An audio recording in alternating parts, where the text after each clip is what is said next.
226페이지네요. 자, 환지 예정지.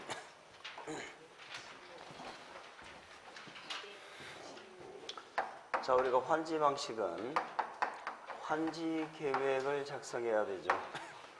환지 계획에 인가가 나면은 공사에 들어갑니다. 환지 계획은 별도로 공고 고시 절차는 없었고요. 환지 계획이라는 계획이 뭐죠? 어떤 토지로 돌려주겠다는 약속이죠. 약속을 하고 공사에 들어가고 공사가 마무리가 되면 환지 계획에서 정한 내용을 그대로 종전 토지 소유자들한테 뭐 한다? 돌려주죠. 토지를 돌려주는 걸 우리는 뭐라고 하고? 환지 처분이다. 이렇게 표현합니다. 환지 처분하는 방법은 자, 우리가 본래 토지의 소유권은 등기를 해줘야 소유권이 이전이 되는 거죠. 그런데 이게 지금 한두 필지가 아니고 수백 필지가 될 수 있다 이 말이죠. 그래서 환지 처분하는 방법은 일일이 등기를 하는 것이 아니고 환지 계획에서 약속한 내용을 토지 소유자들한테 일단 통지, 알리고 이렇게 되어 있습니다. 그 내용을 알려주고 대외적으로 뭐를 한다고요? 관보나 공고에 공고를 하면은 공고한 날에 다음 날이죠. 다음 날에 새로운 토지의 소유권을 취득한다 이런 얘기 아시겠죠? 여기 환지 방식의 절차였고 이 환지 방식으로 사업을 진행하는 기간이 너무 길어요. 여기 2년, 3년 이렇게 끝이 나면 괜찮은데 문제는 실질적으로 공사 기간이 너무 길다 보면 무슨 문제가 생기느냐. 수용 방식은 보상금을 받고 떠나죠. 떠나는데 환지 방식은 그 동네에 사람들이 그대로 살고 있어요. 자, 이 동네에 기존에 이런 동네가 있었는데 이 동네에 사람들이 계속 살면서 공사를 할 수가 있을까 없을까? 없어요. 여기서 우리가 이제 조금 우리가 생각이 좀 헷갈려요. 아니, 공사가 들어오면은 여기서 지금 거주를 한다든지 농사를 짓다든지 못할 거 아니에요. 근데 실질적으로 환지 방식에서는 주민들이 여기 다 안에 있다는 거예요. 왜? 이 사람들을 내보내려면 무슨 이주 대책이 필요하죠. 그럼 내가 농사를 짓고 있었는데 이 공사가 만약 5년 걸려. 그러면 5년 동안에 내가 어디 가서 농사를 지을 수 있도록 대책을 마련해 줘야지. 내가 여기서 장사를 하고 있었는데 5년 동안 장사 못하면 안 될 거 아니에요. 근데 그런 대책이 환지 방식에서는 한마디도 없습니다. 한마디도 없습니다. 그런 방법은 뭐냐? 결국은 자기 땅을 계속 자기들이 뭐 한다? 사용 수익을 한다는 거예요. 자, 환지 방식은 환지 계획 인가가 났습니다. 종전 토지, 자기 토지에 대한 사용 수익권이 상실된다, OX. X라니까 사용 수익권이 그대로 존재 안 나니까 그래서 그게 문제가 되는 거예요. 근데 문제는 내 땅에 도로공사가 들어오죠. 그러면 사용할 수가 있어 없어? 사용할 수가 없지. 이런 문제가 생기기 때문에 우리 환지 방식에서는 아예 이 동네가 모양이 이렇게 바뀐다라고 가정을 했을 때 모양이 바뀐다 가정했을 때 종전에 여기에 가지고 있던 토지 소유자에게 이 토지가 지금 환지 계획에 나와 있죠. 이 토지를 앞으로 당신이 공사가 끝나면 받을 것이다라고 미리 뭐 해버린다? 정해줘 버린다는 거죠. 이걸 우리는 환지를 받을 뭐다? 예정지라고 이렇게 얘기합니다. 환지를 받을 예정지. 그럼 내가 환지 받을 예정지는 공사가 들어오는 땅이다. 내가 받을 땅이다. 내가 받을 땅이지 공사가 들어올 땅이 아니고. 아시겠죠? 그러면 예정지를 지정해 주면은 자, 예정지는 크게 두 가지를 일단 생각하시면 됩니다. 환지 받을 예정지를 가서 뭐 해라? 사용하거나 수익을 해라 이 말입니다. 그러니까 과거에 종전 토지에서 하듯이 똑같이 예정지를 말하는 거예요. 사용 수익해라 이 말이에요. 그럼 본래 이 토지가 갑의 토지였다면은 이 갑이라는 자는 이 토지에 대해서 뭐를 가지고 있었어요? 이 토지를 우리는 종전에 갖고 있던 토지다 이렇게 해서 종전 토지라고 합니다. 여기에 받을 이 토지를 우리는 뭐라고 불러요? 환지 예정지라고 부르는 거예요. 이 땅을 종전 토지라고 부르고 새로 받을 땅을 환지받을 예정지다 이렇게 불러요. 그러면 갑은 종전토지에 관해서 뭐를 가지고 있었을까? 소유권을 가지고 있었겠죠.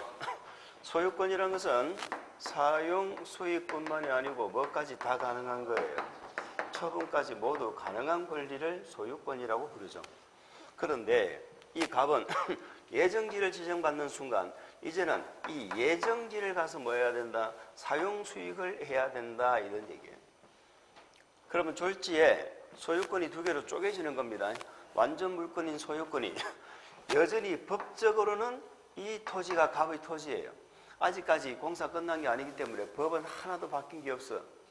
그러나 사용수익권은 어디로 넘어가요? 예정지로 사용수익권 넘어가죠. 그러면 예정지가 지정되면 갑은 보따리를 싸서 어디로 간다? 환지 예정지를 찾아가는 것입니다. 아시겠죠? 그러면 이렇게 안 봐줘요. 갑은 요 종전 토지에 대해서는 예정지가 지정되었다면 사용수익을 할 수가 있다 없다? 없는 거지 이제. 환지 예정지를 사용수익한다는 거예요. 그러나 다른 법적인 권리 변동은 있다 없다? 없다. 여전히 이 토지는 누구의 소유다? 갑의 소유라는 얘기입니다. 아시겠죠? 여전히 갑의 소유예요. 그거 하나 기억하시면 돼요. 그러니까 법적인 소유권은 갑은 종전토지에 가지고 있지만 사용수익은 어디에서 하라고요? 예정지에서 사용수익을 합니다. 그게 예정지 끝이에요. 다른 거 없어. 근데 문제가 있다. 무슨 문제가 있느냐? 이 토지에 갑만 있는 게 아니고 갑 위에 임차권자 등이 있을 수 있죠. 임차권자 등을 만약에 A라고 하자. 임차권자 등이라는 얘기는 사용 수익을 할 수 있는 자. 사용 수익은 임차권자도 있고 뭐 전세권자, 지상권자 많이 있을 거 아니에요. 이런 자들이 있었다고 가정을 했을 때 그때가 문제가 되는 거예요. 그러면 얘도 넘어가야 돼, 안 넘어가야 돼? 얘도 넘어가야 되죠. 그러면 갑의 권리가 사용 수익권 등이 넘어가는데 이 토지에 대해서 A가 만약에 전부 빌려서 쓰고 있었다. 그러면 사실상 사용수익권은 여기에 관한 사용수익권은 누가 사용수익하는 거예요? A가 하는 거지. 그런데 우리 임차권은 이 절반만 딱 잘라가지고 A가 빌려 쓸 수도 있었을까? 그럴 수 있죠. 그러면 예정지에 대해서도 A가 사용할 부분을 별도로 정해줘야 돼, 안 정해줘야 돼? 별도로 정해줘야 분쟁이 안 생기겠죠. 자, 이게 환지 예정지 지정입니다. 그러면 환지 예정지 지정이라는 얘기는 환지 예정지에 관해서 사용수익을 하고 종전토지는 사용수익하면 안 된다 하는 게 환지 예정지예요. 근데 두 번째 문제가 뭐냐?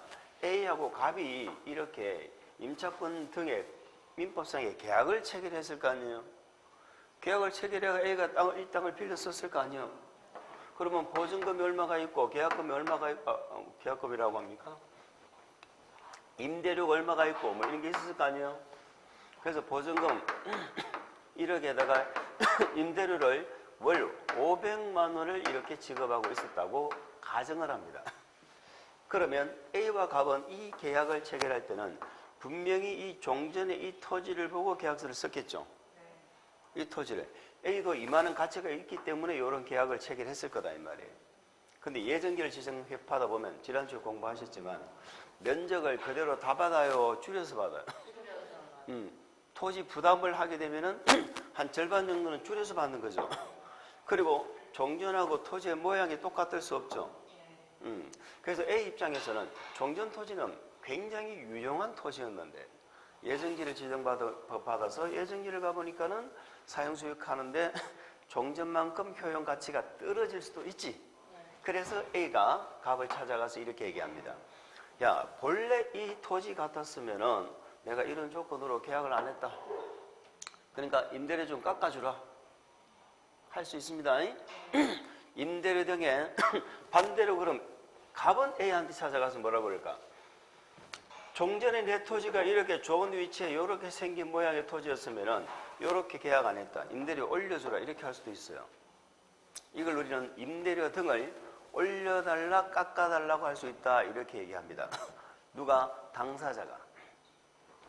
그래서 예정지를 지정받으면 두 번째 효과가 뭐냐면요. 임대료 등의 증감을 뭐 할 수가 있어요? 청구를 할 수가 있어요. 자, 증 올려달라는 건 누가 한다? 토지 소유자가. 다음 깎아달라는 건 누가 한다? 임차인 등이 하겠죠. 임차권자 등이. 제가 목이 좀 안 좋아가지고 몇 년 동안 이비인후과 내과 할인원 다 돌아다니는데 이 치료가 안 돼요. 이 갑갑해가지고. 그래서 얼마 전에 저는 지지난 주부터 신경정신과 약을 좀 먹었는데 어떤 분이 그러더라고요. 그냥 먹지 말라고 눈이 풀린다고. 어떨 때는 하루 종일 졸려요. 막 졸려가 그런데 근데 지난주까지는 좀 효과가 있나 했는데 효과가 없는 것 같기도 하고. 혹시 좀 명의가 있으면 좀 알려주세요. 이거는 제가 고치지를 못하고 있어요. 응? 정확한 정세를 지금 얘기할까요? 환지 예정 얘기하지 말고 꼭 얘기. 나중에 다방에서 얘기합시다. 뭐 정세 얘기해가지고 고칠 수 있을 것 같으면 제가 100번이라도 하겠습니다. 그래 전문의들도 잘 못하고 있어. 어쨌든 예정자면 몇 가지를 기억한다? 두 가지를 기억합니다.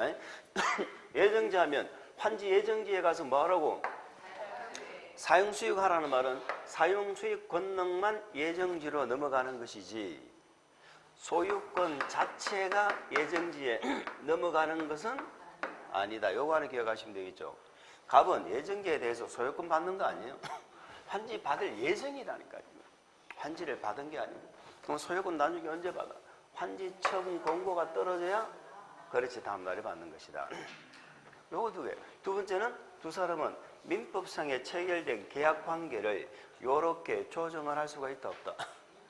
조정을 할 수 있다는 거죠. 또 두 가지 기억하시는 거야. 그런데 우리가 이 토지 중에 지난주에 보셨죠? 이 동네가 이렇게 바뀌려면 사업 경비가 많이 들어야 안 들어요?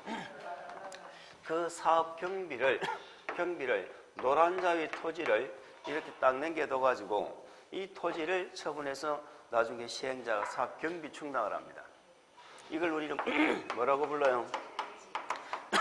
채비지라고 부르죠. 그러면 이 채비지는 경비에 충당을 해야 되는데 본래 말이죠. 이게 잘 이해해 보세요. 요 동네가 요 동네 모양으로 바뀌어가지고 종교 소유자들이 이 환지 처분을 받는 시점, 다시 말해서 소유권을 취득하는 시점은 환지 처분 공고를 해야 다음 날에 소유권 취득하는 거예요. 그러면 이 땅이 채비지야. 채비지는 누구 거라고 그랬죠? 시행자 거죠. 시행자도 언제 여기에 대해서 소유권 취득에 공고가 있어야 다음 날 취득하는 거예요. 똑같은 거야. 그런데 이 채비지 정도로 여기가 환지 예정지가 지적이 되어졌죠. 그러면 채비지는 종전토지가 있어 없어? 없어요. 종전토지 대신에 지정한 게 아니죠. 이는 경비 충당하려고 그냥 정해놓은 거야. 그러면 일반 토지하고 차이가 뭐냐? 갑은 이 토지에 관해서 처분권이 있어 없어? 아니, 갑은 이 토지에 대해 처분권이 있어 없어? 예정지 상태에서 없지. 사용수익만 하는 거라니까. 환지 받은 것처럼 사용만 하라는 거지. 이 토지에 대해서 소유권이 넘어온 거 아니에요. 소유권이 여전히 여기 있어. 이거 못 팔아. 그러나 이 토지를 처분을 해버리면 결국은 이 토지 대신 이거 받아야 안 받아요? 이거 받지? 나중에 이거 대신 이거 받을 거잖아. 환지 받을 예정이잖아. 공사 끝나면 환지 처분 받지? 이해갑니까? 그러니까 일반 토지는 예정지 자체에 관한 소유권은 있다고 해야 돼? 없다고 해야 돼? 없다고 해야지. 예정지 자체에 관한 소유권은. 그러나 예정지를 처분할 방법은 있다 없다? 방법은 있지. 이 종전토지 팔아버리면 되잖아. 이해합니까? 종전토지 팔아버리면 결국은 이 예정지 파는 거랑 마찬가지인 효과가 있어요. 그래서 우리는 실무에서도 환지 예정지 중개한다 안 한다? 다 한다. 응? 환지 예정지 중개할 때 이 토지 중개하면 안 돼요. 요거 중개해야 되는 거야. 종전토지를 중개해야 예정지를 나중에 사고 팔게 되는 거지. 이거 해버리면 이 토지 소유자는 또 다른 데 받아간다고.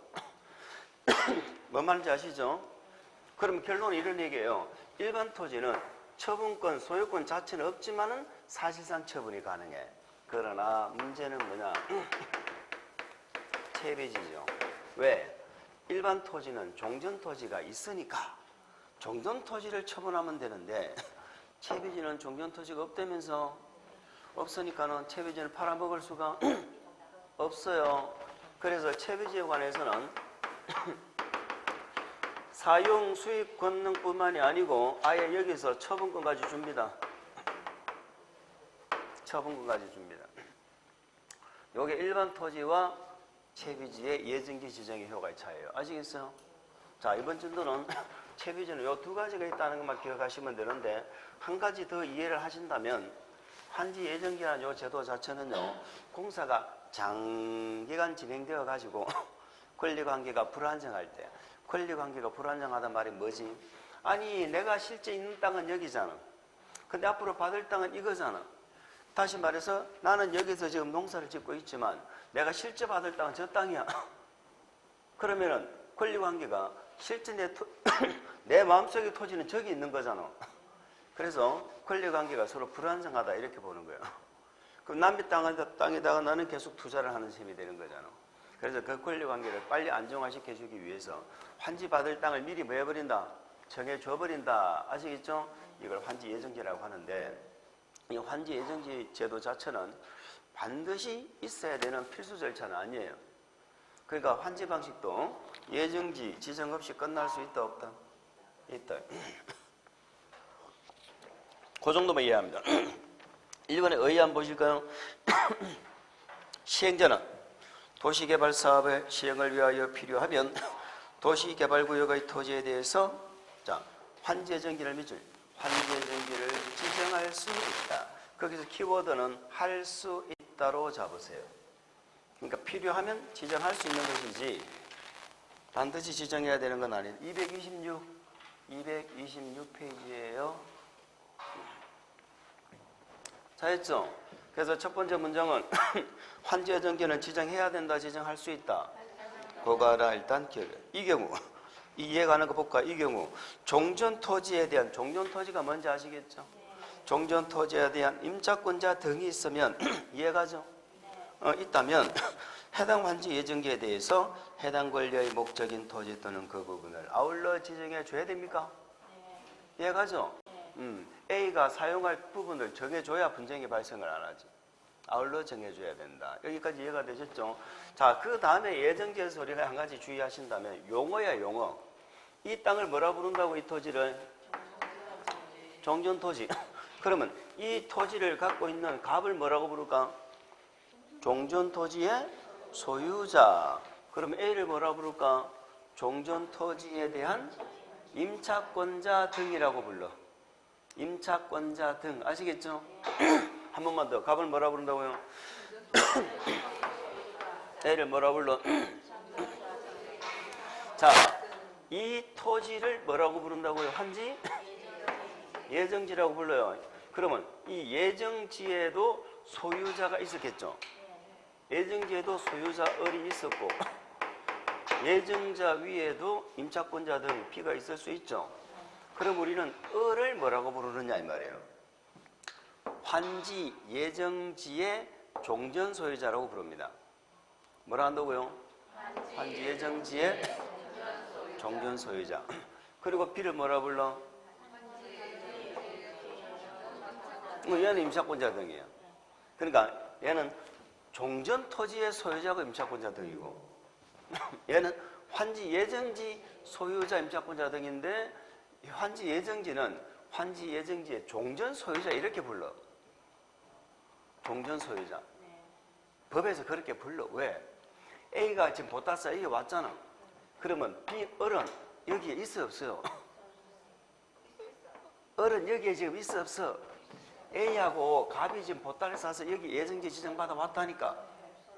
그러면 B하고 을은 여기 있어 없어? 없지. 한 집에 같이 살라고 그러면 B하고 을은 또 다른 데 받아갔을 거 아니야. B하고 을은 다른 토지를 또 받아갔어. 그러니까 B하고 을은 없는 거야. 그래서 B는 여기 와 있기 때문에 이 토지는 비소유이긴 하지만 환지 예정지의 종전 소유자라 이렇게 부른단 말이에요. 아시겠죠? 그래서 용어를 그렇게 부른다는 걸 우리가 일단 이해를 합니다. 그럼 교재 한번 보시죠. 오른쪽 페이지. 절차는 놔두고 오른쪽 페이지 맨 위에 보면 3번 환지 예정지 위치 등의 통지란 말이 있죠. 그거 하나만 보실게요. 시행자가 환지 예정지를 지정하려면 관계 토지 소유자와 임차권자 등에게 자, 우리 도시개발법에서 도시개발법 주민이라고 제가 얘기하면요, 우리 동네가 지금 도시개발구역이야. 상상을 해보세요. 우리 동네가 도시개발구역이면 우리 동네 주민이 누굴까? 토지 소유자. 그리고 그 토지를 빌려서 사용하는 임차권자들. 아시겠죠? 우리 도시개발법은 건축물은 필요가 있다 없다? 필요가 없어. 우리 건축물은 무시야 무시. 건축물은 본래는 다 돈 줘서 내보내버렸다고 그랬었잖아, 예전에는. 자, 그래서 토지 소유자와 임차권자 등에게 뭐를 알려줘요? 환지 예정지의 밑줄, 환지 예정지의 위치, 면적, 그리고 마지막에 효력 발생 시기를 알려줍니다. 자, 그 효력 발생 시기란 말의 의미를 우리가 기억을 안 해주시면 되는데, 무슨 말이냐면 예정지의 효력 발생 시기를 알려준다고 되어 있죠. 그러면 예정지의 효력이 발생한다는 말이 무슨 말일까요? 그때부터 예정지를 사용수익해라 이런 뜻이라니까.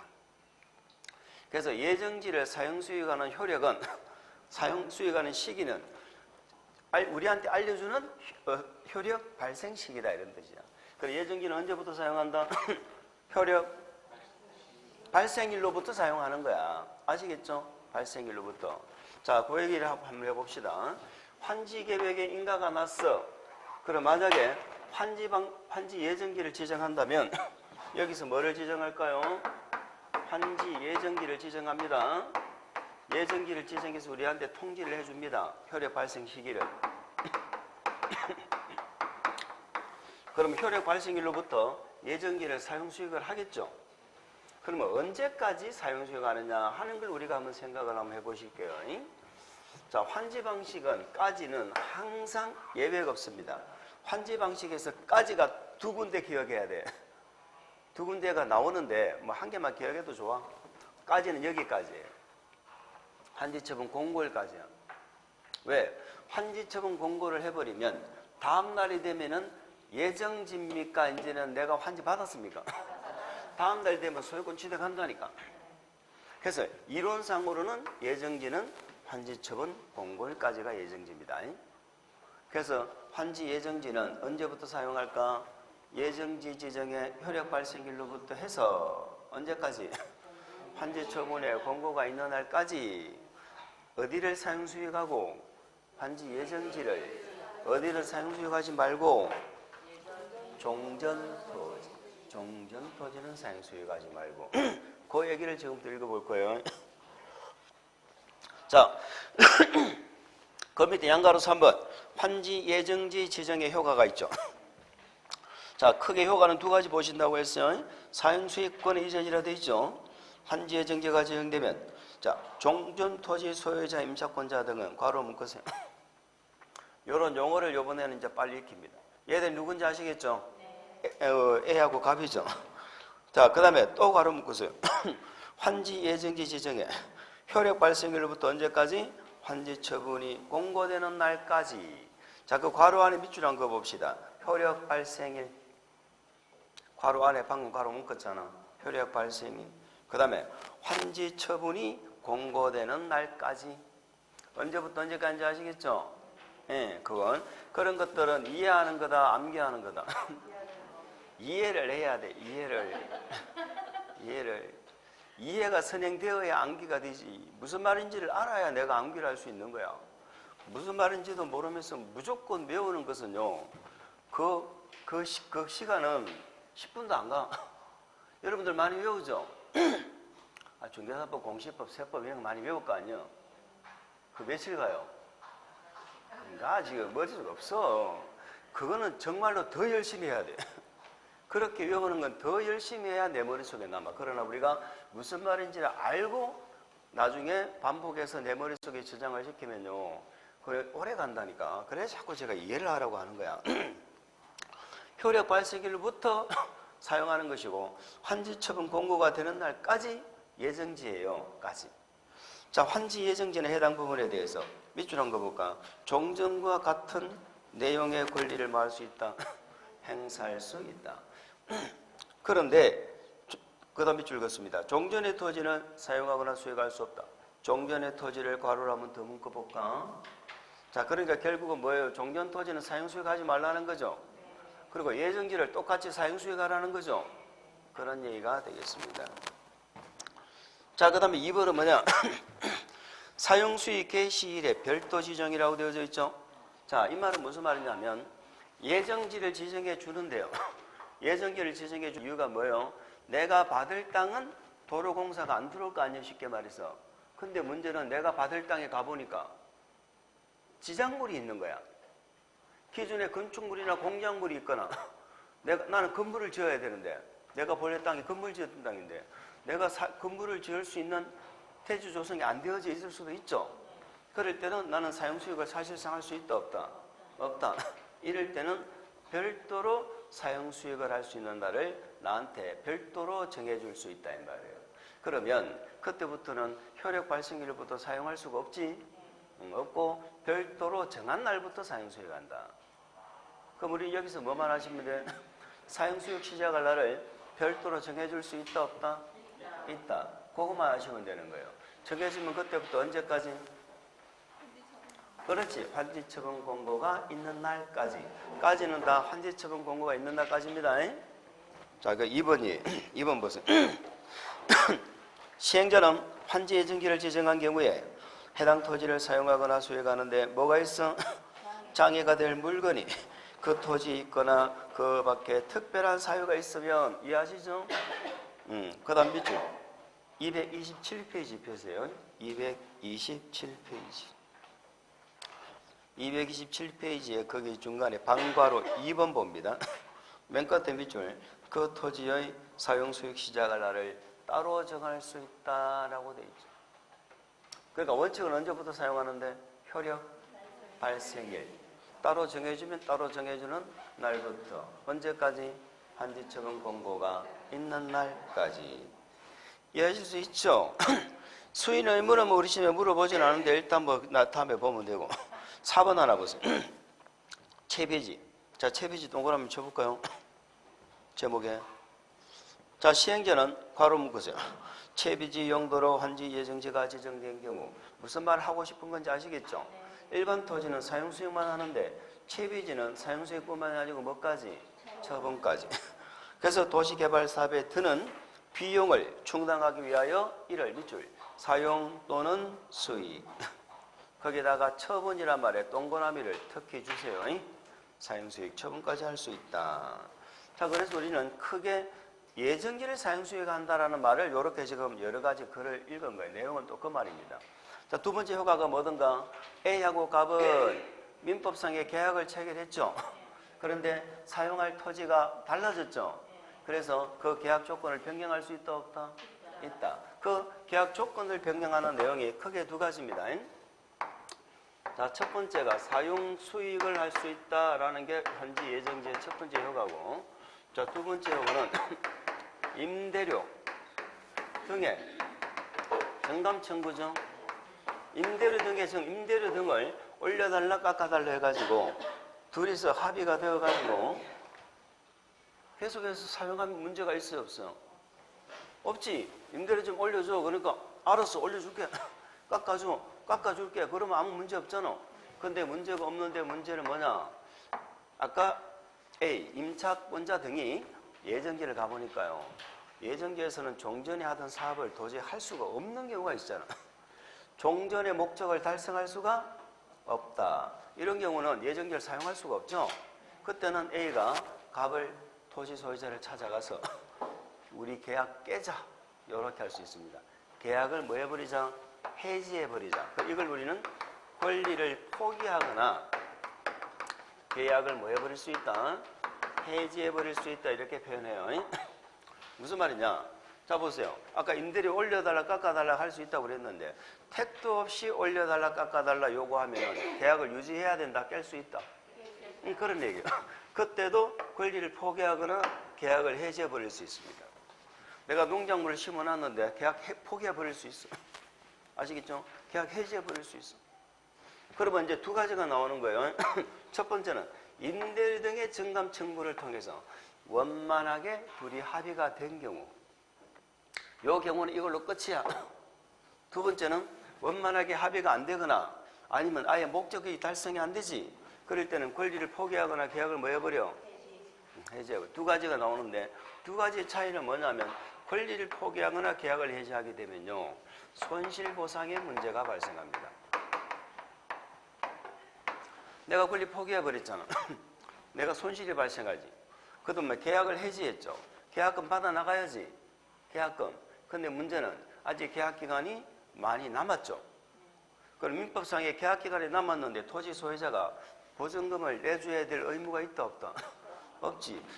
이것은 누구의 잘못으로 생긴 문제가 아니고요, 도시개발사업이라는 공익사업으로 생긴 문제예요. 그래서 만약에 토지 소유자가 돈을 내주면 어떻게 돼? 보증금 내주면 아이고 그냥 받아 나가면 되지. 근데 토지 소유자가 돈을 안 내주지. 돈을 안 내주면은 시행자한테 달라고 할 수 있습니다. 이걸 시행자에게 청구할 수 있다. 이렇게 얘기를 해요. 그럼 시행자는 왜 대신 내줄까? 이걸 빨리 내줘야 사업이 진행이 되지. 이것 때문에 서로 싸우고 있으면은 사업 진행이 안 될 거 아니에요. 그럼 시행자는 마땅히 자기가 줘야 될 걸 준 겁니까? 토지 소유자를 대신해서 준 겁니까? 대신 준 거야. 그래서 일종의 대위 변제죠. 대위 변제 들어보셨죠? 대신해서 갚아줬기 때문에 당연히 시행자한테 뭐라 할까? 구상권을 행사할 수 있다. 시행자한테 네가 줄 걸 내가 대신 줬으니까 돈 내놔 이렇게 한다니까. 그러면 토지 소유자가 돈을 주면은 그것도 끝나죠. 근데 토지 소유자가 안 주잖아. 그러면 시행자는 어떻게 할까? 응? 강제징수다. 요게 나중에 정비법에도 비슷한 내용이 나오는데요. 정비법하고 차이가, 정비법은 압류한다고 되어져 있고 여기는 강제징수한다고 되어 있습니다. 우리 세법 시간에 국세, 지방세 이런 거 공부하잖아요. 그 조세 징수하는 예에 따라서 강제 징수에 들어간다. 그래. 그러면 강제 징수는 예를 들어서 조합이나 민간은 강제 징수가 돼야 안 돼. 민간이나 공사는 안 되죠. 그래 행정청한테 위탁하는 거야. 시장문수구청장한테 위탁해서 시군구가 지방세 체납 처분의 예에 따라서 강제 징수를 해. 그러면 지자체가 강제 징수를 해주면 공짜로 해줘 수수료 받아. 수수료를 4%를 떼어줘야 돼. 뭔 말인지 아시겠죠? 그렇게 해서 강제 징수를 한다. 요 정도 이번 주에 들어주시면 됩니다. 자, 그 다음에 5번에 나오죠. 5번이 이제 용의권자 권리 조정이 그 말이에요. 임차권 등의 목적인 토지에 대해 관하여 환지 예정지가 지정된 경우 같이 읽어야 돼. 임대료, 지료, 그 밖의 사용료 등의 증감이나 권리의 포기 등에 관해서는 환지에서의 규정을 준용한다. 이렇게 그냥 적어놨네. 무슨 말이냐면 이 내용이 어디에 나오는 내용이냐면요. 이 내용이 어디에 나오는 내용이냐면 요 내용이 요 환지 처분했을 때 나오는 내용이에요. 우리 교사는 여기다 안 적어놓고 그냥 이렇게 법 조문 그대로 적어놓은 거야. 무슨 말이냐? 환지 예정지 없이 환지 처분이 있을 수도 있다 없다? 아까 예정지는 임의 절차라고 했죠. 그럼 예정지가 없이 만약 공사 끝나버렸어. 그럼 권리 조정 이런 게 나올까 안 나올까? 예정지가 있으면 예정지를 찾아가지만 예정지가 없으니까 종전 토지를 그냥 사용수역했을 거 아니에요. 그러면 이렇게 권리 조정할 이유가 없지. 그 토지를 계속 사용했으니까. 그런데 환지 처분을 받았죠. 받으면 이제 새로 받은 환지를 사용수역해야 되죠. 그래서 이 문제가 또 생기는 거예요. 그럼 환지 처분이 떨어지면 환지 처분 공고일로부터 60일 있죠?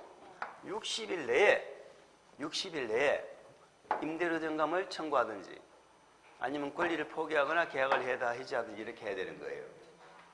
아시겠죠?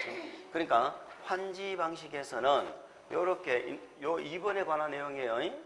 요 내용은 두 군데 나오는 거야. 첫 번째 예정지 지정했을 때.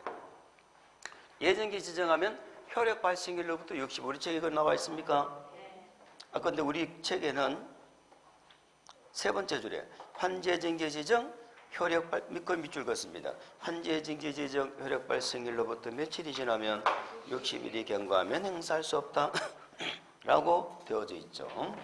그래서 밑에 환지예정지 지정일로부터가 아니고 효력 발생일로부터 60일. 그럼 나중에 환지 처분했으면 환지 처분 공고일로부터 60일이야. 아시겠어요? 그 내용이 우리 교재는 앞에 안 적어놨네. 그렇게 뒤에 가서 보시면 우리 교재는 어디를 보시면 되느냐. 232페이지 있죠? 232페이지 보면은 용익권자 권리조정 이렇게 되어져 있습니다. 찾으셨어요? 그 1번에 보면 임대료 등의 정감 청구 나오죠? 제목의 밑줄.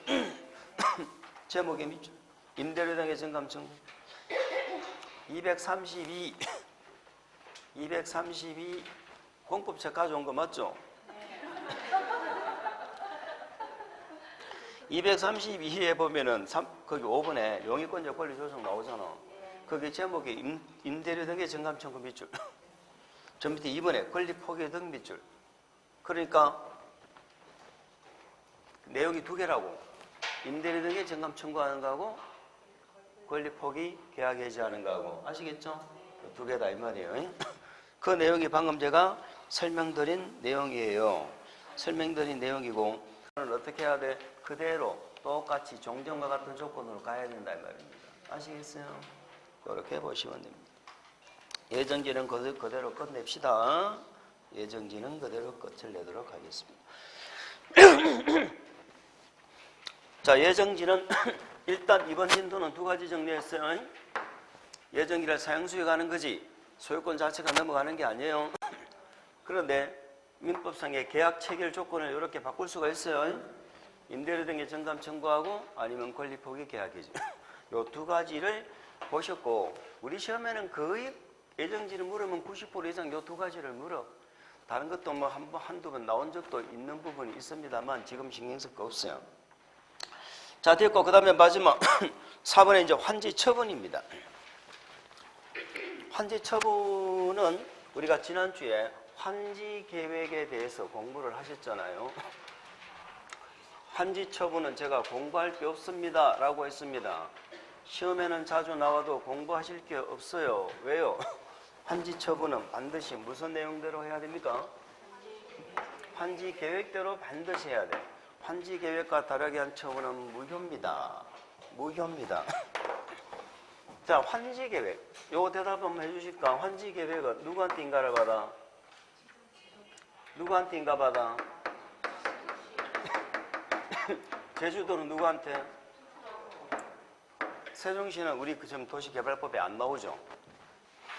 우리 개발법은 전부 지정권자한테 인가받고 검사받고 승인받는다고 그랬죠. 전부 지정권자야. 여기만 빼고 환지 계획만 빼고. 그러니까 환지 계획은 시군구 밑에는 행정청이 없죠. 그러니까 여기는 행정청이 아닌 시행자만 인가받는 거예요. 행정청은 인가 안 받는 거야.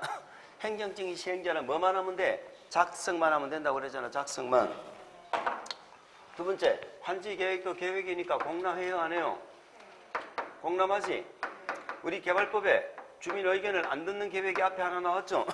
무슨 계획? 실시 계획. 며칠 이상 공람?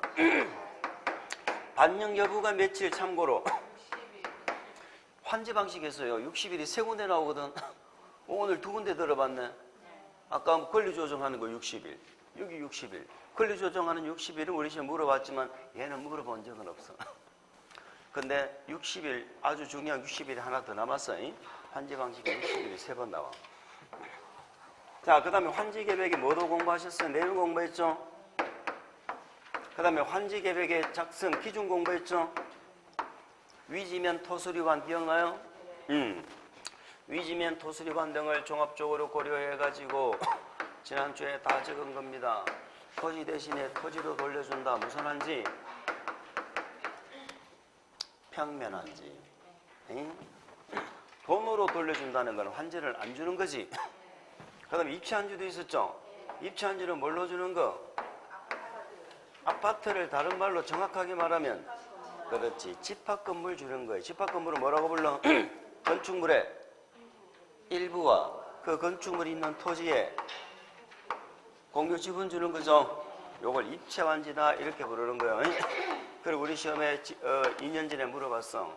종전 토지 위의 권리를 토지 위로 바꾼다. 평면한지. 종전 토지 위의 자, 그 입체환지는 토지 소유자만 신청해. 건물 소유자도 신청해. 종전 토지나 건축물의 소유권을 구분 건축물로 옮겨준다. 이게 무슨 한지? 이게 입체한지죠. 그러니까 토지 소유자가 받는 건 요 세 가지밖에 없어. 요 세 가지 중에 우리 시험에는 뭘 물어본다고? 요걸 물어보죠. 돈으로 준다는 건 환지를 안 정하는 거지.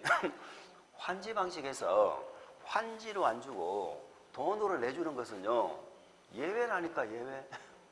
그 예외는 시행자가 강제로 하는 거다. 토지 소유자가 원해서 하는 거다.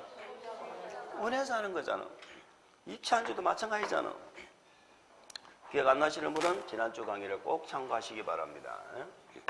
요렇게 환지 계획을 짰어. 공사 끝났어. 그럼 환지 처분하지. 무슨 내용대로? 요 내용대로. 보세요. 요 내용대로 이제는 토지 돌려줘이 하고 소유자한테 뭐 해줘? 환지 계획의 내용을 알려주죠. 그리고 그 내용을 관보나 공고해 뭐해? 공고하지. 그러면 다음날에 소유권 취득한다니까. 얘는 뭐에 관한 소유권? 토지에 관한 소유권. 얘는 뭐에 관한 소유권? 돈에 관한 소유권. 여기는 뭐에 관한 소유권? 집합 건물에 관한 소유권을 취득한다 이 말이에요. 다음날에. 그리고 우리 시험은 결국은 다음날 빼먹는 게 시험 문제라고. 환지 처분 공고한 날에 취득한다 그러면 틀려. 다음날이라고 그래야 돼. 아시겠죠? 그거밖에 없어. 그게 끝이라니까.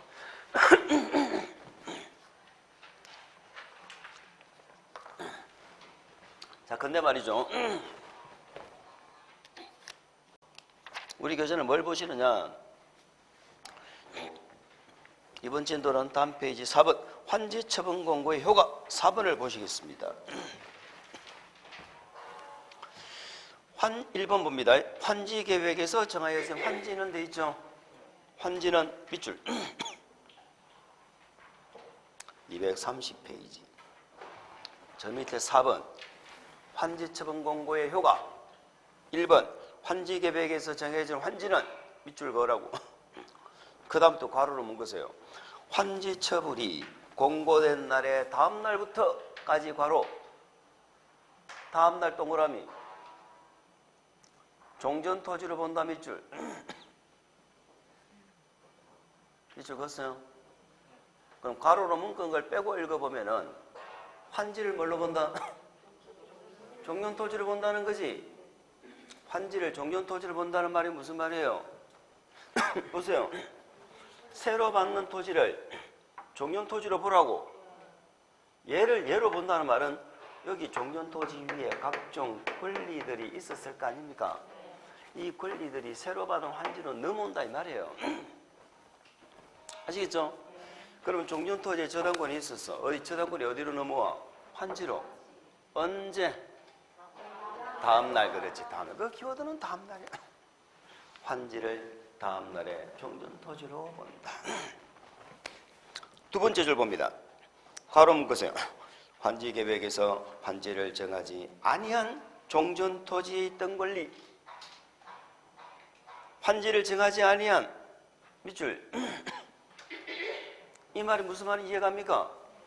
짚어 보세요. 환지 계획에서 환지를 안 정했어. 환지를 안 정했다는 말을 우리는 환지 부지정 이렇게 표현합니다. 환지를 안 정했다는 말은 뭐 받아 나가는 거야? 돈 받아 나가는 거예요.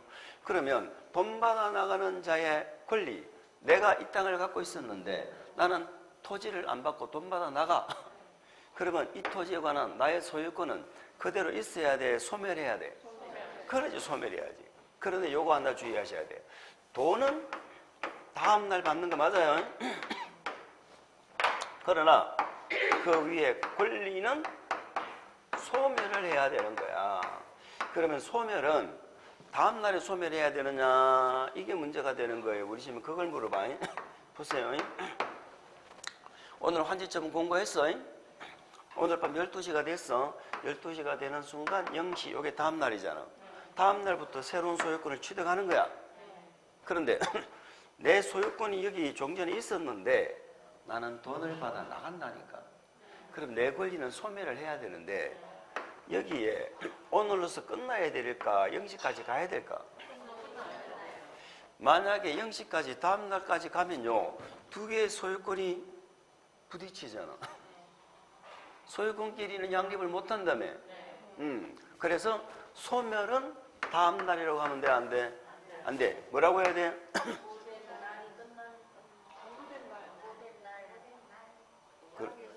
공고된? 그렇지. 날이 끝나는 때. 오늘 밤 12시. 아시겠죠? 공고된 날이 끝나는 때. 그래서 밑줄 긋습니다.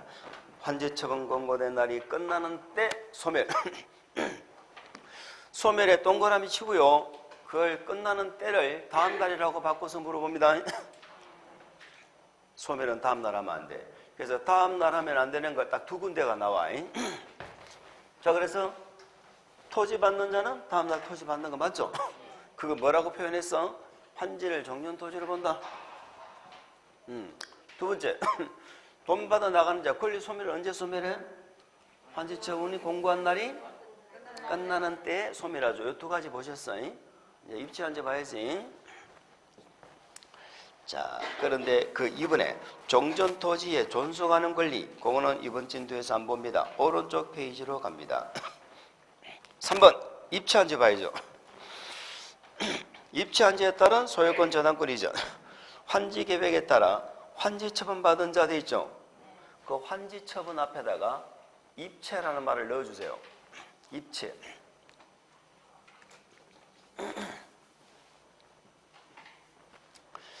그러니까 입치 환지 처분 받은 자는 그 다음에 가로 묶어 봅니다. 환지 처분이 공고된 날에 다음날. 역시 거기도 제일 중요한 키워드가 뭘까? 그렇죠. 다음 날이죠. 다음 날입니다. 다음 날에 환지 계획으로 정하는 바에 따라 또 가로를 묶으세요. 건축물의 일부가 해당 건축물이 있는 토지의 공유 지분. 자, 방금 가로를 묶었죠? 그 방금 가로를 묶은 가로 안에 두 군데 밑줄 긋습니다. 건축물의 일부, 토지 공유 지분. 이걸 우리는 집합 건물이라 하지요. 지분을 취득한다. 그럼 방금 가로로 묶은 그 집합 건물을 아파트라고 대치를 내가 한번 읽어볼까? 다시 한번 읽어봅시다. 입치환지 처분을 받은 자는 다음 날에 아파트를 취득한다. 이런 말이죠. 그럼 결국은 다음 날이 키워드가 되는 거예요. 세 번째죠. 이 경우 가로 묶어 봅니다. 종전의 토지에 대한 저당권은 가로 묶어 보세요. 종전의 토지에 대한 저당권 이 말입니다. 여기에 종전 토지에 지금 뭐가 있었어? 저당권이 있었는데 지금 뭘 받은 거예요? 집합권 입주한지 받았죠? 그러면 이 토지 대신에 아파트를 받으면 이 토지의 저당권이 아파트로 넘어와야 돼, 안 넘어와야 돼? 넘어와야지. 언제? 다음 날. 그런데 아파트로 넘어온다는 말을 건축물의 일부가 건축물이 있는 토지 공유 지분에 존재하는 것으로 본다. 이렇게 표현합니다. 아시겠죠? 자, 계속 읽어봅니다. 다음 날부터 해당 또 가로로 묶어야죠. 건축물의 일부와 해당 건축물이 있는 토지의 공유 지분 가로로 묶어주시고 그 지분에 뭐 하는 것으로 본다? 밑줄 존재하는 것으로 본다. 되겠어요? 또 우리가 토지 소유자가 토지를 받을 수 있는 경우의 수는 딱 3개밖에 없어. 토지로 평면한지 받든 돈 받아 나가든 입주한지 받든 3가지밖에 없는데 전부 다음날 받는다 이 말이에요. 딱 하나 주의할 건 돈 받아 나가는 자의 권리는 다음 날에 소멸하는 게 아니고 공고한 날이 끝나는 밤 12시에 소멸한다. 그거 하나만 주의하시면 돼요. 그런데 우리가 지난주에 환지계획의 내용에 보면은 채비지 보류지라는 게 있었죠. 경비 충당하려고 남겨두는 땅을 뭐라고 불렀고, 그 다음에 공공시설 용지를 위해서 남겨두는 걸 보류지라고 그랬죠.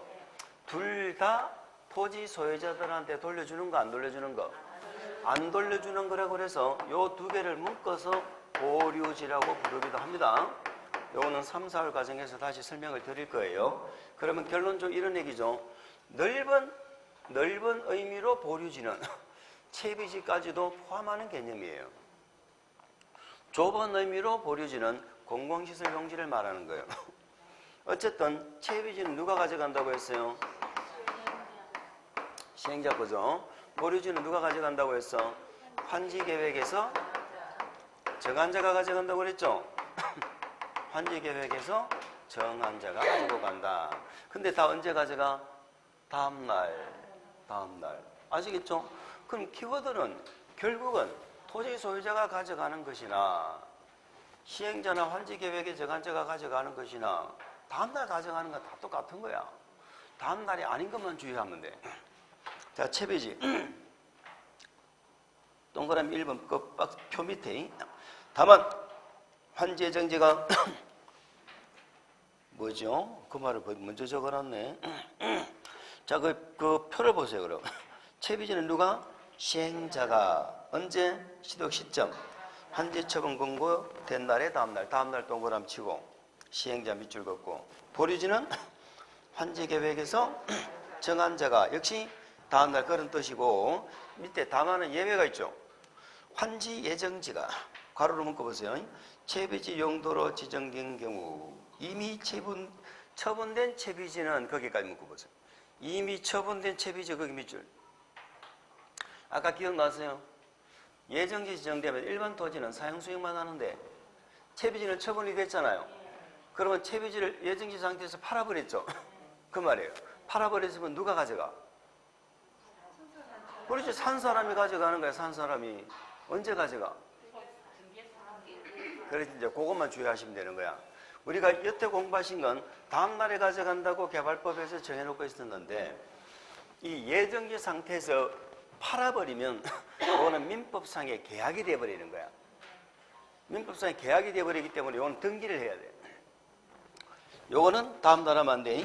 그래서 매입한 자가 두 번째 줄에 매입한 자가 밑줄 소유권 이전 등기를 마친 때 그것만 주의하면 됩니다. 자, 주의하실 거 두 개. 토지 소유자가 가져가는 것 중에는 권리가 소멸되는 건 다음날 하면 안 돼. 응? 그 다음에 토지 소유자 말고 시행자가 가져가는 채비지는 중간에 예정지 상태에서 팔아버렸을 때는 다음날 하면 안 돼. 등기해야 돼. 등기. 아시겠죠? 소유권 이전 등기를 마쳤을 때. 그리고 이 두 가지를 우리는 주의를 하시면 됩니다. 자, 우리가 이렇게 해서요. 환지 방식은 이번 전도는 기본 과정에서는 더 이상 보지 않을게요. 우리가 전체적인 줄거리를 잡는 게 중요합니다. 그리고 좀 쉬었다가 이제 정비법을 보시도록 하겠습니다.